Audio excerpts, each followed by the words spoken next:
I'm getting it ready to go, so we can start if you'd like. We're all good? It's also recording, so we're good. Oh, okay, cool. Hi, Christine. You're on mute.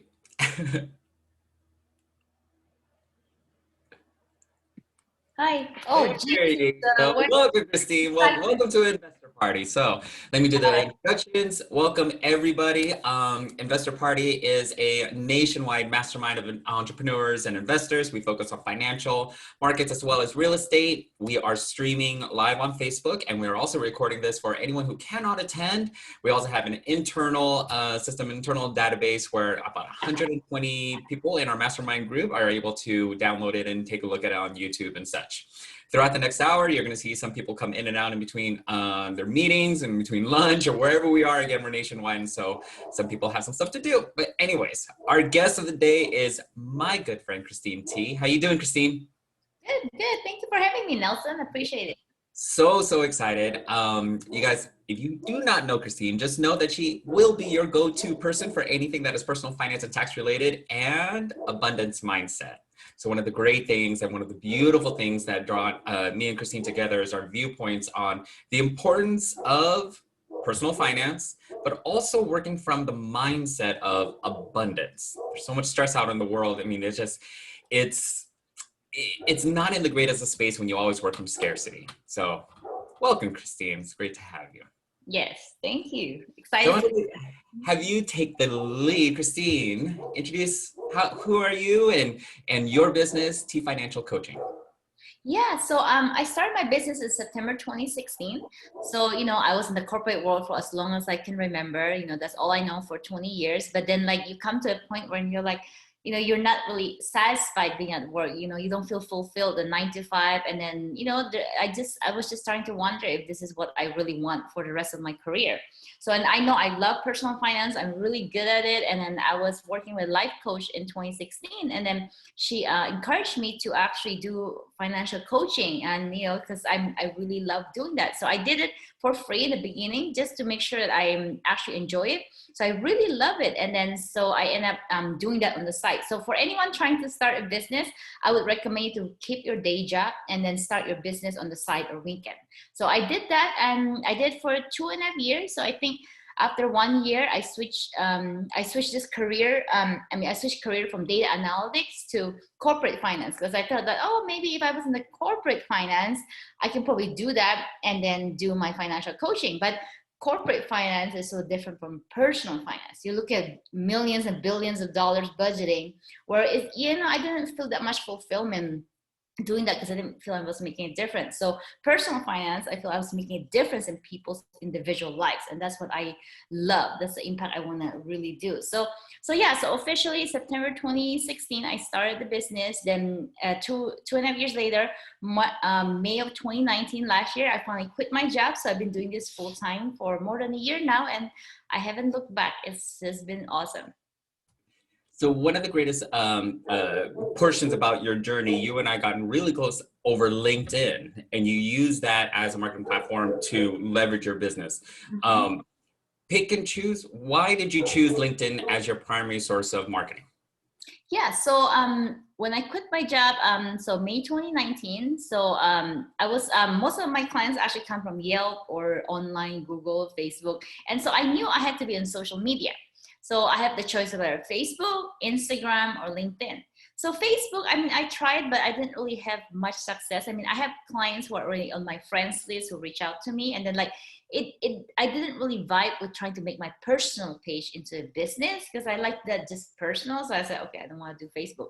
So Instagram, I tried that too, but it's so saturated. So then I went to LinkedIn. LinkedIn makes sense because it's a professional platform. And it's actually pretty professional. You don't see a lot of politics, whatever. So it's very nice. And I understand the algorithm. As soon as I spent more time with it, the algorithm just clicked with me.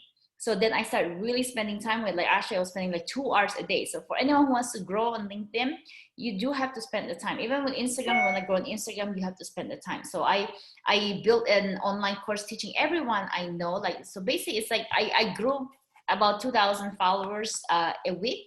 And then, but it takes a lot of work. You know, you have to really build your brand and a bunch of other things. So I was getting a lot of prospects from there as well. But to be honest, ever since I moved to Vegas, I just moved here to Vegas 6 weeks ago. I've actually been being very laid back now. I haven't spent a lot of time on social media. So it does kind of go down, you know, the less work you put in. So I'm not showing up every day, but I do teach people how I've gotten there and how you can actually get clients from there. Yeah. One of the things that I like advocating for, while again, many of us are business owners, many of us are entrepreneurs, and when it comes to the wonderful world that is social media, it can be overwhelming and daunting. Yes, you got your standard Facebook, you got your standard Instagram, but also specifically when it comes to topics of finance and investing, LinkedIn, don't forget to leverage that. It's very easy to find people who are specialized in personal finance as well as business taxes, but also if you're looking for hard money lenders, if you're looking for any other real estate investors in a particular area, it's really easy. You're able to search for people's profiles. You're literally looking at people's resumes. And so I know for my own business, I found clients for myself. You obviously found clients for yourself also. Christine, what type of clients do you work with? What type of needs do you commonly see? Yeah, so I accept, I don't really have a niche. I accept any clients that come to me who's committed to making the change, okay? But I tend to gravitate towards young women in their 20s who just started, you know, their careers. So mainly because I'm kind of like an older sister to them. You know, I'm turning 40 soon, so I also do kind of like life coaching with them as well. So there's a bunch of other stuff going on there too. But the theme for people who come to me mainly is because they don't know where their money goes. So whether you make a lot of money or you don't make a lot of money, so whether you have a lot of debt or no debt, you just don't know where your money goes. And then they would like to have a better control over their finances, and they don't understand where to put their money to invest on, and they don't understand taxes. And so I do all of that retirement planning, and they have a lot of debt. So I help them understand why they got into debt. So we try to change their mindset, their behavior, so they don't keep repeating that again.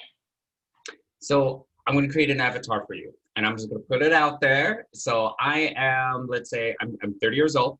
I still have $20,000 in student loan debt. I'll just go to about $30,000, and I'm hesitant about my job. I don't know its status. I might be laid off, and I didn't save up for retirement. Mm-hmm. I need to work with you. What would you do? What's your approach? So you said, let me summarize. So you said you're 30 years old, you have 30K in debt, and then you want to go back to school? I'm working right now. I'm earning about like $65,000. I don't have any retirement, nothing. And I'm scared about being laid off. Okay. Help me. Okay. Where do you live?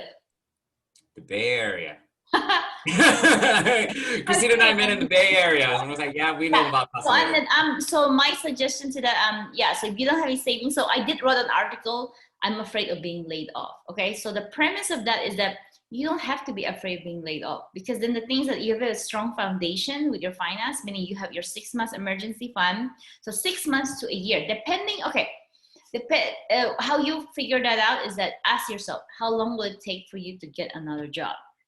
Okay. So then usually like for most people it's 6 months. So so basically if it's 6 months, then majority is 6 months. So you can do a year. If it's like COVID, maybe it will take longer. So 6 months to a year, depending on your risk tolerance. So how do you figure that out?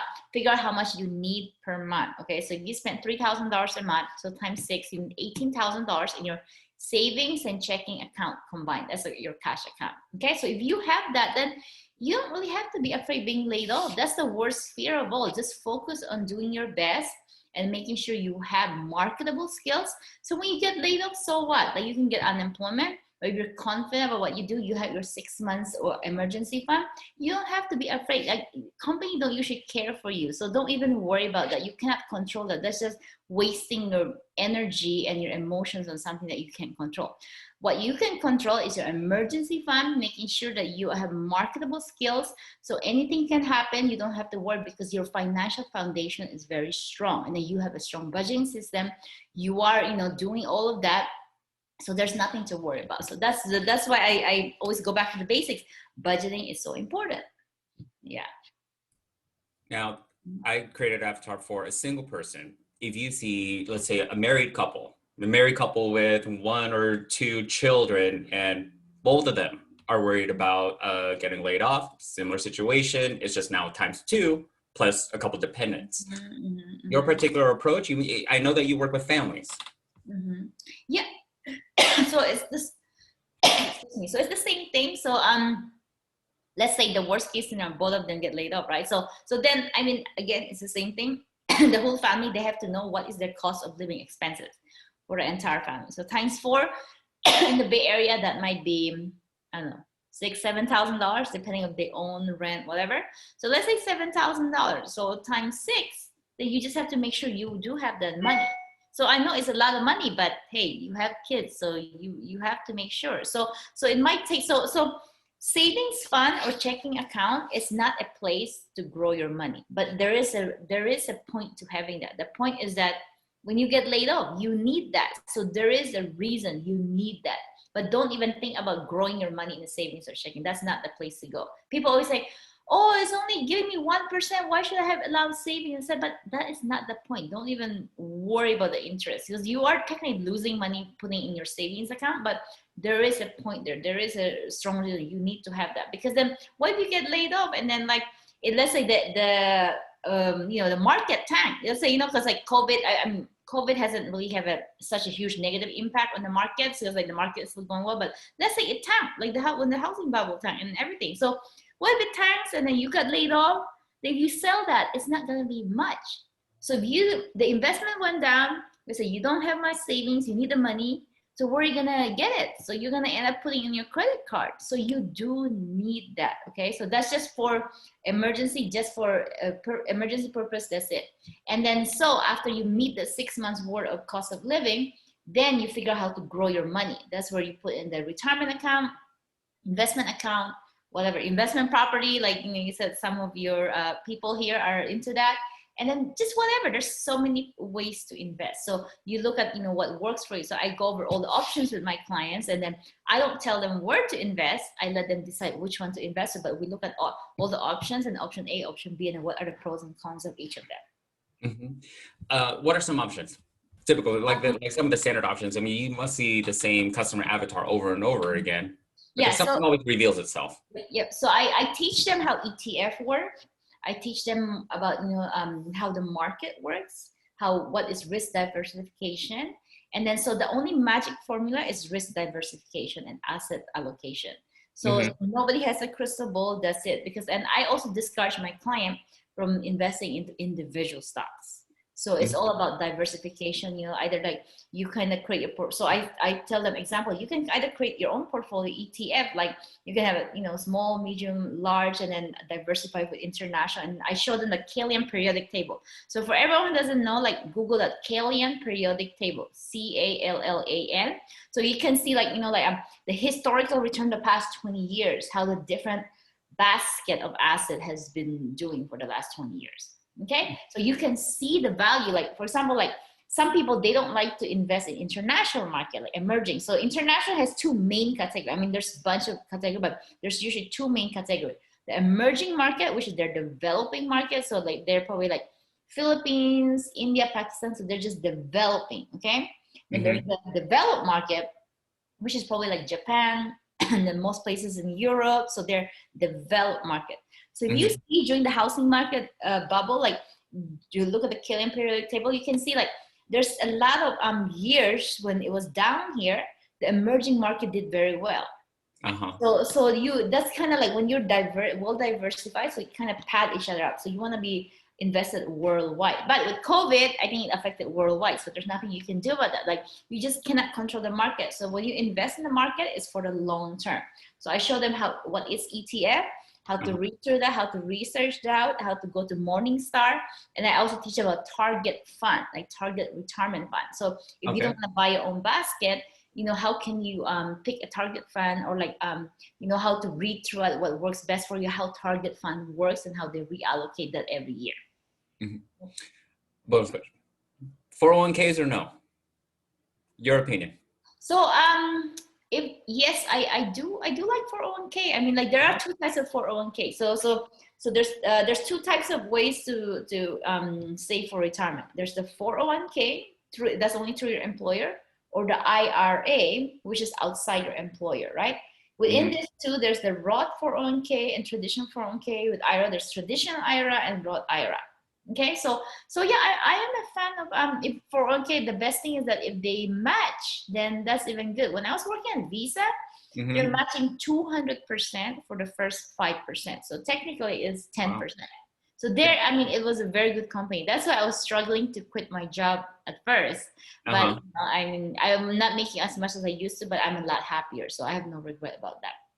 So yeah, if they match, I mean, do not ever lose that. And then you know, at the minimum, you're not sure about 401k. I just put the matching, because then, you know, that's free money right there. You don't want to lose that. And then if your company offers a Roth 401k, and then I would say, you know, invest in that, because then you don't have to worry about paying taxes later. But just know that when you do Roth 401k, it's you know, then it's gonna, your paycheck will be lower because it's after tax money. Yeah. So I do like 401k, you know, because I think like unless, and most people they don't know about real estate investment, they're not as savvy. So I'm sure if a lot of your people here are savvy, then they might not need 401k. But I still see value in that. I've had 401k, but now I'm just putting money in my Roth IRA, because I haven't opened my, you know, solo 401k. I'm just putting it in my Roth IRA for now. Now, one of the big concerns nowadays, people even outside of this call, people might be viewing the streaming portion, is tapping into 401k, either to invest, but unfortunately there is a huge community and growing population who's tapping it in to pay for bills. How do you advise people needing that liquidity? I would advise against taking money from 401k, because that's your future self, you know, like, I mean, you always have to take care of your future self. So if you can even pay your bills, then that just tells me you don't know how to manage your money, or then you don't know where to find money. So I would just encourage to figure out how to make money. So like, you know, like go online, or like, you know, there's still, I mean, people think, okay, yeah, COVID happened, but there's still plenty of opportunity. You might have like some sort of temporary work in between while you look for a job you want, but just, you will always find something. I think if you really try hard, you will find something. So like for me, even as an entrepreneur, right? Like, I mean, I constantly have to figure out how to make money. So it's the same concept. Like, if you don't have the money, you have to figure out how to make money. So so I just like, and then why would you want to touch the 401k? And then just like, you know, that's for your future self. And then people always think, oh yeah, I need the money now, whatever. So they just get carried away. Oh, I gotta take the money out. But then like, you know, then you might have to pay some penalties, some taxes. So yes, you might not have penalty right now because of COVID. Temporarily, they take that away, but you have to pay taxes on it. You know, the federal tax. Just imagine, I don't know, you take 50 grand. Okay, so I don't know if everyone is familiar with how the income tax works. It's like a tier. It goes from, you know, like whatever, 10% to going up. So let's say you are already making 65, so that push you, I don't remember exact tax rate, that push you, let's say, to 18%. So you withdraw 50k, so that's not push you to the next level. So you have to pay federal tax, let's say that's whatever, 18%, and then the state tax if you're in California. So that's another tax. So that's, you're easily paying for 25% on taxes. So I just don't think it's worth it, you know? So I mean, luckily there's no penalty, then you don't have to worry. But then some people, they don't even realize about the penalty when you know, COVID, there was no exception. You have to pay additional 10%. So you're losing a lot of money just from that. So it's just not worth it. Yeah. So in order to want to hit home on taxes, so that's going to be your specialty. There's going to be a lot of information that you must share with the clients, and a lot of information that the common person doesn't even know. And you're certified several times and so with the IRS directly. What was it? What are you certified in, Christine? Oh, enrolled agent. Hey. Yeah, it's an IRS designation. So a lot of people are EAs, or enrolled agent. That's what we're called, EAs. So we're not as popular as CPAs, but really we have the same rights as CPA. So CPA is very broad. They study everything, whatever, right? And some people just focus on tax, some people go to corporate, to auditing, whatever, right? So EA, all we do is just taxes. So we can do any taxes, business, individual. But for me, because I'm a personal financial coach, so I mainly do individual taxes. But I recently partnered with someone else who does everything. So he has over 10 years of experience. So if a client, like any one of you, come to me you have some questions. We actually do tax projection work too. So we actually just help someone with tax projection earlier. Like you're like, oh, what if I buy this rental property or whatever? Like, how will it affect my tax? Like, can you just kind of help me, like, you know, look at the numbers, the taxes, whatever. So we can help you do the projection for that. Okay, so it's gonna range depending on the complexity, how much we charge for it. So then he also knows about the S corporation, he does C corporation, all that. So he does all kinds of taxes. My specialty is only on individual, but if like someone comes to me with more complicated stuff with business, S corp, whatever, then I bring him into the picture, and then we just split on, you know, our revenue, trying to work on that together. Some things that people don't know. What are some of the things that you find yourself educating your clients on?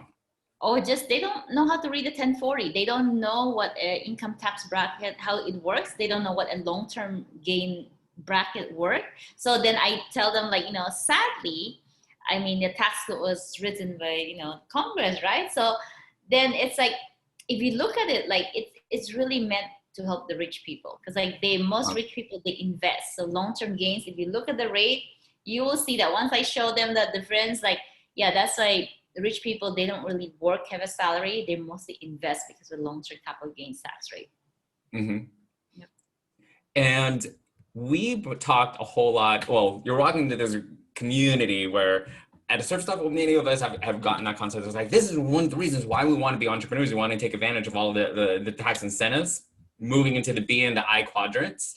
But also, we're so abundance mindset. And that was one of the greatest things that attracted me to you, is that there's the financial specialists who understand the numbers, but you and I talked a whole lot about abundance mindset, and that really differentiated and that really spoke to me on an intrinsic level. I was like, this is someone who I can talk openly about. So why was it abundance mindset? Why did that appeal to you and that differentiated you from competition? Yeah, so let me just give a personal example. So when I quit my job, so my first month being on my own was May 2019. So I gave a 1 month notice because I wasn't in a hurry. So April, you know, beginning April, I gave that notice.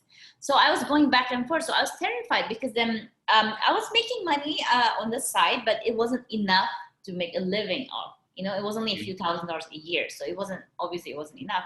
So of course I was terrified to quit my job.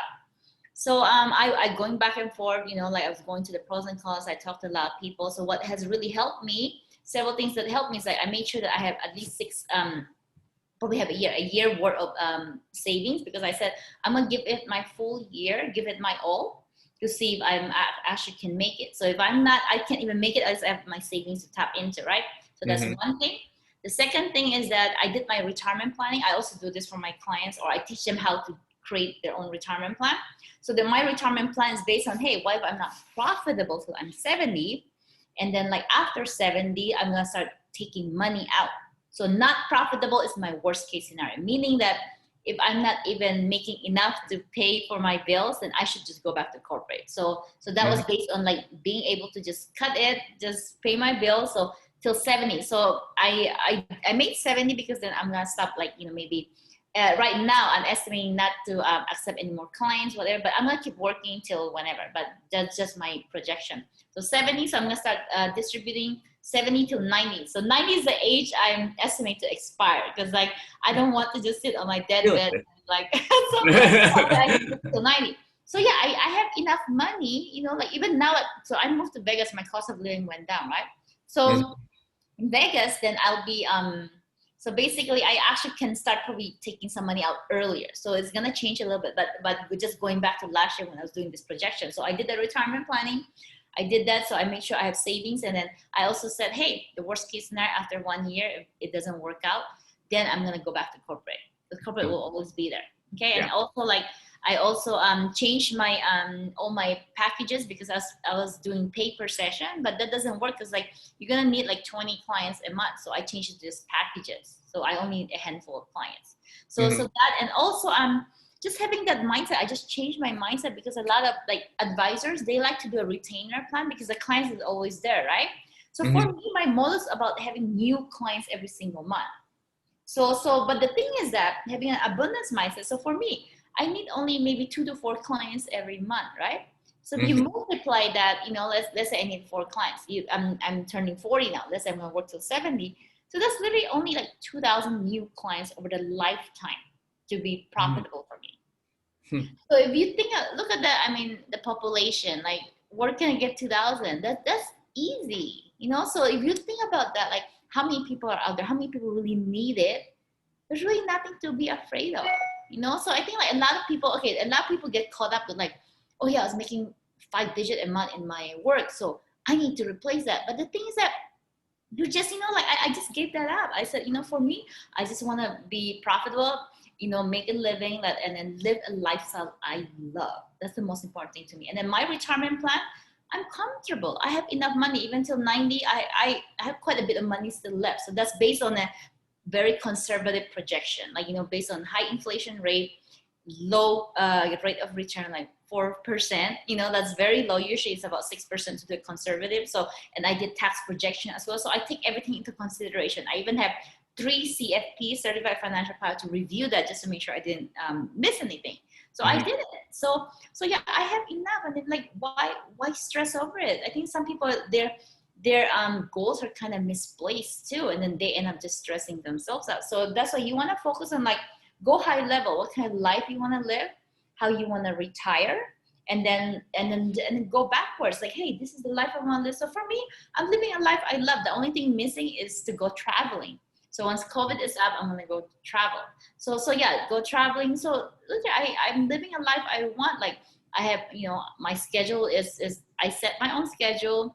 You know, I'm my own boss, and then like usually I have a few hours in between every day. Then I go to the park, take my dog. So I love this lifestyle. So that's what I've always wanted. I'm living a life I love. So you have to figure out, what do you love to do? Like, and then just go backwards. Like, how much do you need? And then we go backwards. And then like, are you doing everything you can to actually go from there? So like, so I feel kind of almost semi-retired because I'm living a life I want. I'm taking it easy. I have enough clients coming to me. So to me, that's an abundance mindset. And then, no, I'm happy. So why do I need millions? No, I don't need millions. I mean, based on my retirement plan, my lifestyle, I don't need millions because I live pretty frugally. Not, you know, there's a difference between frugal and cheap. So I did a post about that. Cheap is about just saving money as much as you can. Not even like think about convenience. Like you will research for an hour just to save maybe $100 in flight or whatever. It's like, okay, maybe if your rate is worth $100 an hour, maybe it's worth it. So you have to look at the hourly cost, or if it's just saving $50 for an hour worth of research, it might not be worth it. So frugal people look into like, okay, like, is it worth it? Like the time spent. So yeah, so I try to live frugal and more minimalistic now that I moved from a townhouse, 3-bedroom townhouse, to 1-bedroom apartment. I realized like how much stuff I have. So I have to really get rid of that, and then just trying to change that mindset, not just buy what I need as well. So I heard you started where you want to be in the future, and then you started working backwards. And really when you start having that vision for yourself, vision for your life and happiness, what happiness looks like to you, it doesn't require a whole lot of money. And so you start thinking backwards, where do you need to be at certain milestones in your life, and then using your business to leverage that. Sometimes when we're, especially, and you must have felt this too, when you first started off your business, everything would seem overwhelming and daunting, and like you had to climb up this mountain. But if you actually start from the top and work backwards, it'll also help prioritize at what year, at what time, and how to actually approach things in a more less stressful type of way. It's not too challenging. It's more strategic and things are a little bit more clear. Now, also, because I follow your content as well, sometimes you get a little personal because you didn't have an abundance mindset. You didn't grow up that way. No. Well, I was raised, so my dad was not good with money. My mom was good with money. My aunt, she was good with money. And then she was the one who inspired a lot of my money behavior, money mindset. So I was very grateful. But yeah, I mean, it wasn't like we had a scarcity mindset. It was just that, we weren't born rich or have a lot of money. So, I think my dad was struggling with his business. He got bankrupt mainly because he doesn't know how to manage his money. But my mom was the type, like, she'll save the money for us. She'll open a savings account for us. And then my aunt, she was just very good with money. She moved here to America. she didn't make a lot of money, but she was just good with money. She know how to manage it. So I learned from that, and then that inspired me. I was like, you don't really need to make a lot of money as long as you're smart with your money. So she was also very generous with her friends. So it wasn't like she was cheap. She was just good with managing her money overall. Yeah. Because you got a real person. That was really inspiring. One of the beauties about our group is we all have backgrounds, we all have stories, and we all came from different walks of life, and then we ended up here not only wanting to improve our own lives, but also we outgrew any of the challenges that we have been through. We saw it for what it is. We moved on. We matured. Now we're at the point of we want to give back to the community also. You do a lot of volunteer work, Christine. So can we talk about that? I know that when you're still here in the Bay Area, you were actually giving tax consultations for free, helping the needy. Yeah. So my background with tax is interesting. So Anisha, if any one of you are interested in learning about tax, I would recommend like taking the H&R Block class. They actually have good class. It's like 60 hours. It was in person. Well, I don't know now about COVID. It might be virtual, but I prefer the in person. So I was actually there.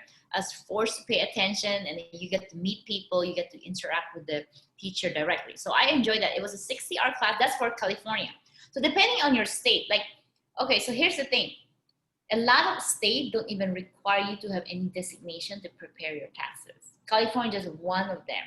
Okay, so you have to be careful who do your taxes. So I would go to an enrolled agent or a CPA. Okay, because otherwise the other people is just that they just had experience with taxes and they're doing it. So I mean, granted, like I think some of them are also, probably good with taxes too, but just know that not all states require that. So in California, they do need you to get a 60-hour class. You have to be CTEC, so that's California Tax Prepare. I forget what's that called, but anyway, CTEC. So you have to be tax certified. So I did that 60 hours. So that was my first step, and then what did I do? Oh, and then the first tax season, I worked for someone else. So I only did a couple of returns. I was just helping someone virtually. Then I decided, you know what? I want to go to the next level, be an enrolled agent. So I took the enrolled agent. So while in progress of doing the enrolled agent, so you have to take 3 tests. It took me 6 months to pass all 3 tests because I was studying almost every day. So and then while I was in progress of doing that, I was volunteering for VITA. So if you want to learn taxes, you can volunteer for VITA. So you volunteer. It's for low income folks. It's an IRS program. So I think doing that actually, it helped me because I was in the Silicon Valley. You have to see people who make so little. And it's actually quite sad. Like, like they make 20, 30K, and sometimes like, they have kids, and you wonder like, how do they survive? So it's just, it's good that IRS provides this. And then it makes me sad that because a lot of this, if they don't know, they go to like places like H&R Block, Jackson Hewitt. So I don't like those places because then if you have low income, most of the time you have earned income tax credit, and those can be up to a few $1,000s. So this location, they'll charge you more, a couple $100s, which just people really need, because you have EITC, earned income tax credit. So just go to VITA, and it's gonna be for free because it's really only for low income folks that can qualify for those. Yeah. So. Are you still offering free services now that you're in Nevada? Yes, I'm sure the demographic is a little different over there. Also, I don't know yet if I'm gonna volunteer next year, because this past season I didn't volunteer because I started my own tax business. So it was a progression, right, from H&R Block to actually working for someone else, to volunteering, getting my EA, to starting my business. So I added my business as I guess it's a separate thing from financial coaching. So some of my financial coaching clients want me to do their taxes, or like I'm solo just doing the taxes, and now I'm partnering with someone. So it's kind of slow progression, but that's kind of, I want that. So I want to be good at taxes so I can help my clients, because then financial coaching clients, like one of the work I do is to review their taxes. Sometimes they want to still do TurboTax. I'm totally fine with that, because like my tax preparation is just a supplement. My financial coaching is my main business. So if they want to do with TurboTax, I just review it with them, and that's totally fine with me. If they want to save money that way, and then they just want to use one of our sessions, so we can just review and then make sure they understand that they want to continue doing their taxes, that's totally fine. So I want to make sure that they understand it. So we do tax preparation, tax planning work, and also tax projection work. So that's kind of included already in my financial coaching package. Now you offer courses like virtual courses also? I have a budgeting course, and then I'm working on a financial literacy course. So that will cover everything with financial literacy. Yeah, so hopefully this October, this month or next month, I can get that released. But I do have I have 2 online courses right now. The LinkedIn course, if you want to build your brand on LinkedIn. So, you know, and the budgeting course. Those 2 right now. So I'm going to build a 3rd course for financial literacy. We're big financial literacy, and many of us feel very passionate about it. I know for me, I'll speak for myself. I think it's unethical that the next generation of students aren't taught this.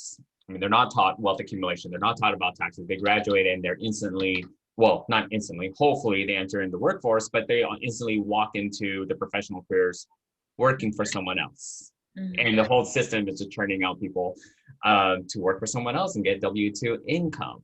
So in your financial literacy course, what does that include?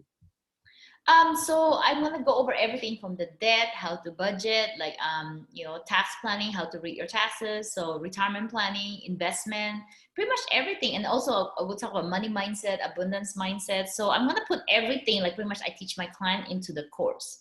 So, and then if they buy that course, then, you know, it'll probably come with a 1-hour complimentary or like just a cheaper, much lower, version of, you know, because like my regular rate is higher, so it will be like maybe half off if you buy it together with the literacy course, if you do want the coaching with it. The demographic of clients, so before COVID, the world was totally different. Now the world is totally different now. And so I'm assuming that before COVID, you had a customer avatar. You had a typical customer, whether it be a single person or something. People are still reaching out to you now. How do you compare the customers who are reaching out to you now during the midst of COVID versus this time last year? What are their needs? Are needs any different? There's not much difference. Yeah, because like, first of all, the ones who come to me, they have to be the one to be ready financially to invest in a financial coach. So sadly, you know, people who really need it, sometimes they don't feel it's worth it. So I don't get, so that's why I'm working on this financial literacy course, so I can help those people. Because then, you know, I mean, as much as I want to help everybody, like, you know, we have to be profitable too. And also the thing is that I used to charge very low fee, but what happened was that I was attracting clients who was not serious about making changes. So we're both wasting each other's time. So I raised my price, and now I'm attracting clients who are serious about making changes. So, and I like that it's a win-win, but I also want to help everybody. So I'm creating that course, which doesn't take my time, so they can learn that. So it's very affordable, and will come with a cheaper version of my financial coaching. So that way they can kind of have a sense of, you know, how I work. So, yep. And in our group, we have such a wide variety of ages. So people who are just graduating college, and sometimes, and even I shouldn't say it's easier, but there's a lot more options when you are younger. But we also have entrepreneurs and investors who are also thinking about their finances. And they're in the age demographic of 40 and 50 years old. So you must have different approaches also. How would you advise someone who is like 50, 60, and they're close to the retirement age? I don't get a lot of that. Actually, most of my clients are more in the young, like 20s, 30s.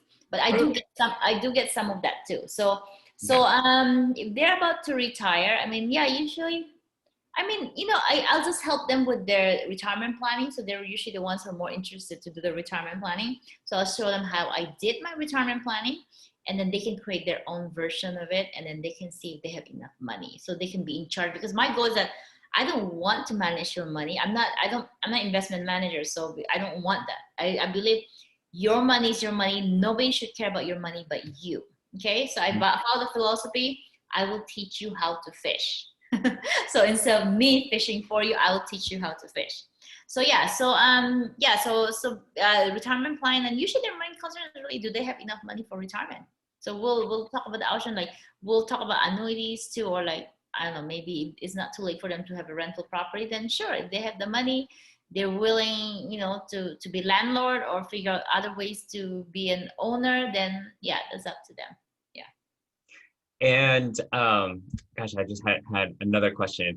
There's overall, how is your business doing? I mean, you've catapulted. Gosh, how many followers do you have on LinkedIn? You have like 70,000, almost 100,000 Yes, or yes. something. So I would Crazy. have grown, yeah, I would have grown more if I spent more time on it. But then I was trying to target 100K, but I'm like, you know what, that's okay. So yeah, so I have 74,000 followers now on LinkedIn, and yeah, so it's been doing great. How's my business going? So I told my yeah, I've been profitable since May of last year. So what does profitable means is that it's paying for my business and my personal expenses, Mhm. and like over whatever all the expenses, you know, the taxes and everything. So the only month I was not profitable was July of last year, and then that was summer.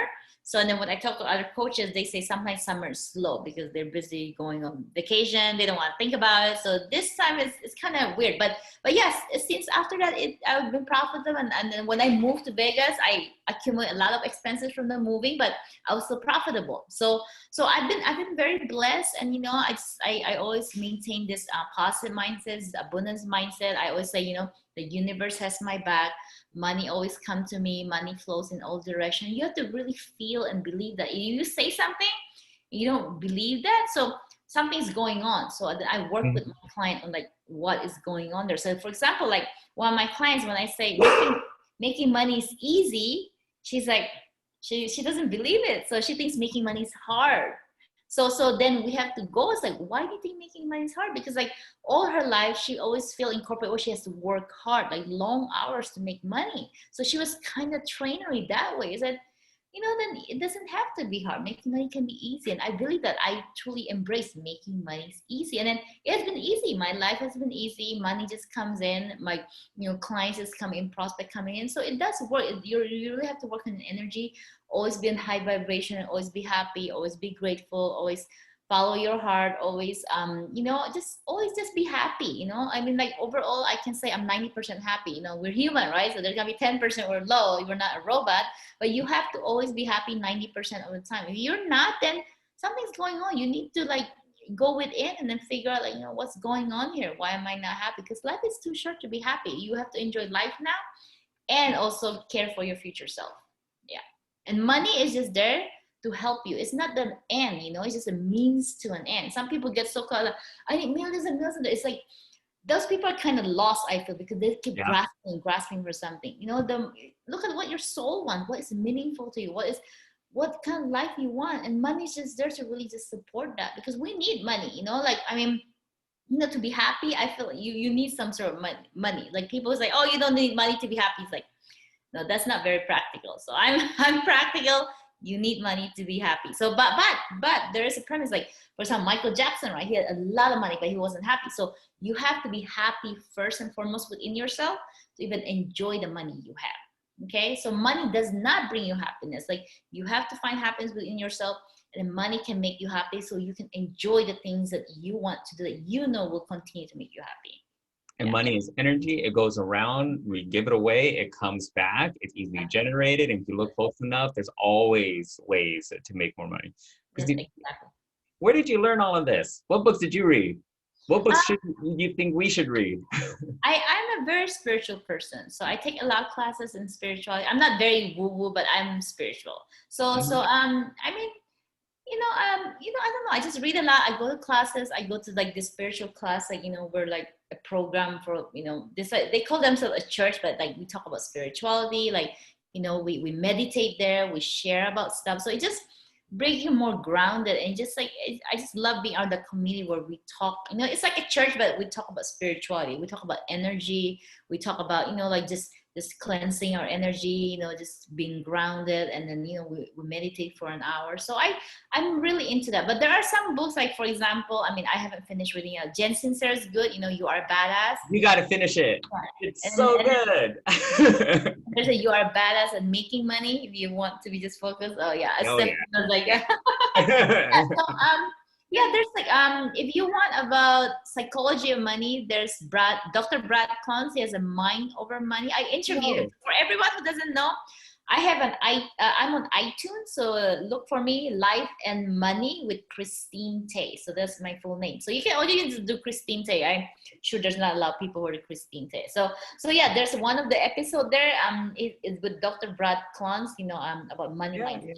So he's a financial psychologist. So he's good. I like him. So I just listened to his audiobook. I didn't finish it. So I kind of have what's that, ADD when it comes to reading. So I don't finish everything. I read little by little here and there. Audiobooks. Yeah, Sure, I we have know. Till I get distracted with something else and you don't listen. if you were going to say something. Yeah. I was interested to know if you had any books because like the way that you were talking, I was just like, oh my God, like this is reminding me of Jen Sincero's like you are a badass and then you are a badass at making money. And I'm Yeah. like, this is exactly what I need in my life. This is Yeah. great. So I just needed like I was like, you know. Yeah. We love that. Yeah. We love Buddha and the Badass. We love any of that. That really that alleviates and explains the spirituality and the energy of money. Because I mean, Yes. we get so in everyday life we get so attached to the actual numbers and apply meaning to the numbers that we forgot the energy and there's life outside of these numbers. And they really don't mean anything. We can generate it. We are in control of it. They're not in control of us. And it just look around. We live in money, and it just there's more to life than that, I should say. So we're always talking about mindset. We're always talking about meditation too. I just remember one book, like I'm a big believer in law of attraction. It does work. Okay. It So does work.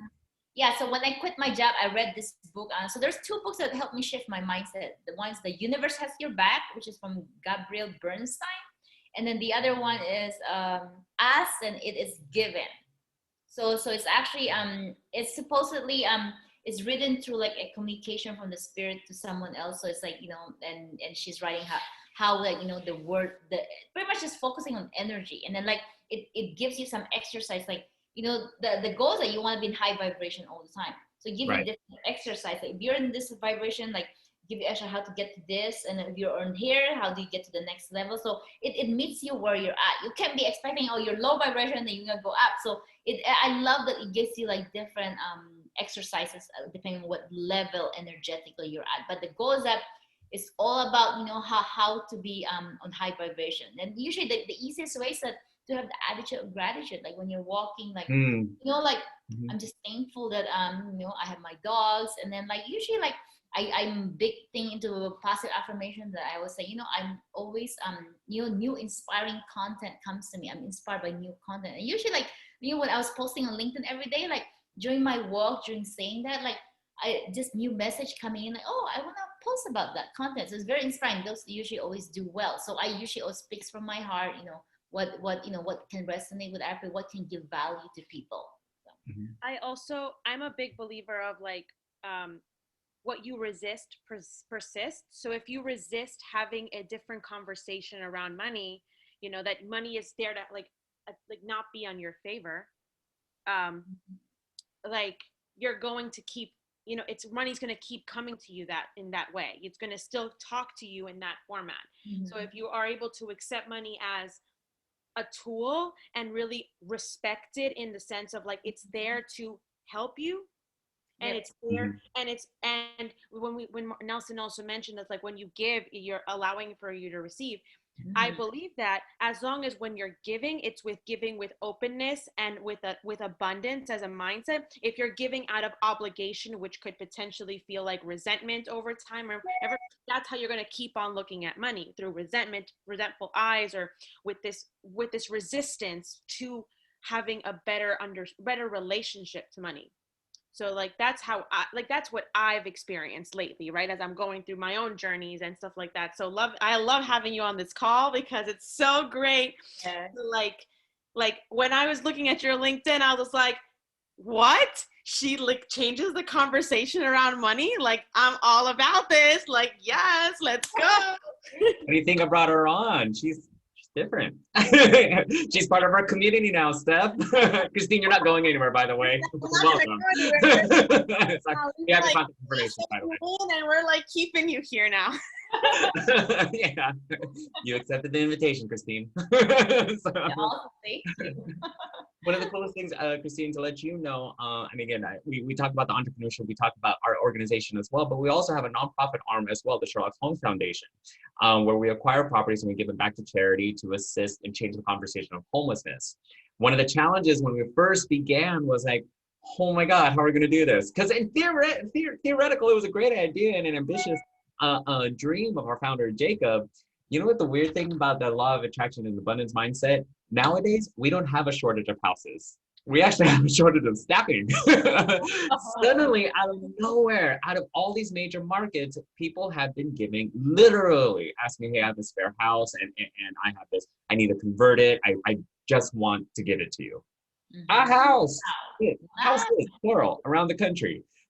It was just putting out energy out there in the world, having control over our words, knowing and believing that our words have power, speaking into the universe, and suddenly instead of trying to find the houses literally just fell in our laps. It's a great problem to have. Awesome.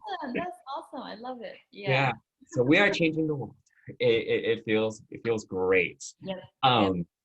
And so Christine, like any pieces of advice, you're talking to abundance people and you're talking to some people who, you know, once in a while they get a little nervous about COVID and their financial situation. Some of your top pieces of advice or everyone they need to know at this time.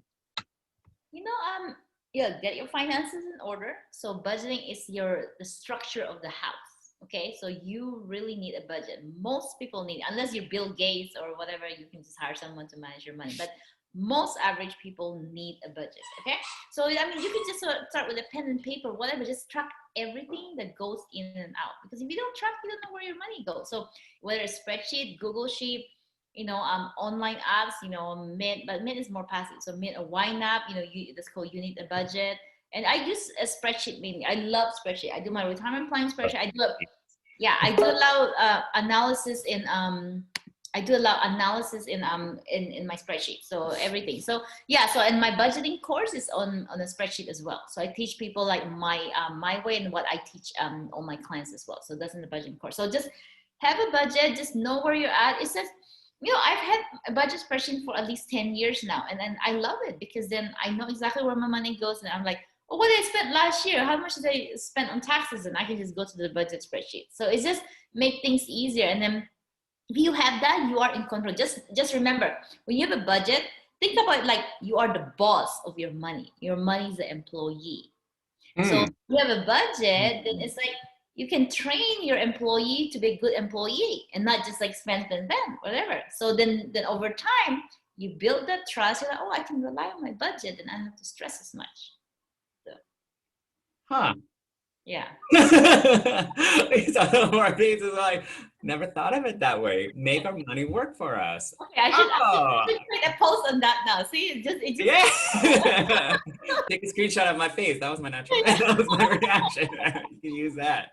And then also hitting home with the whole mindset, where you're operating from, the words that you say. Making money is easy. Money is everywhere. It's truly transformational. And during some times like these, it's easy to get caught up in social media. It's easy to get caught up in the news and say like, oh, the unemployment rate is this, and the velocity of money is, and the circulation of money is this. You start losing your focus and you start losing what's actually true about money. Money comes back. It's just energy. Christine, if anybody needs to reach out to you, where can they find you? So my website is Tay Financial Coaching. That's my last name, T-E-H. Yes, I know people wondered, is it Da Financial Coaching? I said no, because it does autocorrect to Da sometimes. So it's T-E-H, which is my last name, financialcoaching.com. And when you go there, there's almost all the tabs have a button to set a complimentary chat with me. So just click on that, set up a time with me, and then, or find me on LinkedIn or by my full name, Christine Tay. Or I'm on YouTube and on Instagram by my business name, Tay Financial Coaching. So you can watch like all my live stream, meaning all my interview for live, because it's live on LinkedIn, but it pushed to YouTube. So it's easier sometimes to just go on YouTube, find Tay Financial Coaching, and you see all my interviews. Or if you want to listen, go to iTunes, find me Life and Money with Christine Tay. Nice. Thank you so much for joining the party, Christine, and welcome to the family. You are one of us now, entrepreneurs, business owner, philanthropist, mindset leader. So thank you so much, Christine. And thank you guys for joining for this session of Party Chatter. Until next time, have a wonderful weekend. I'll see you guys later. Happy Friday. See you guys. Thanks, everyone.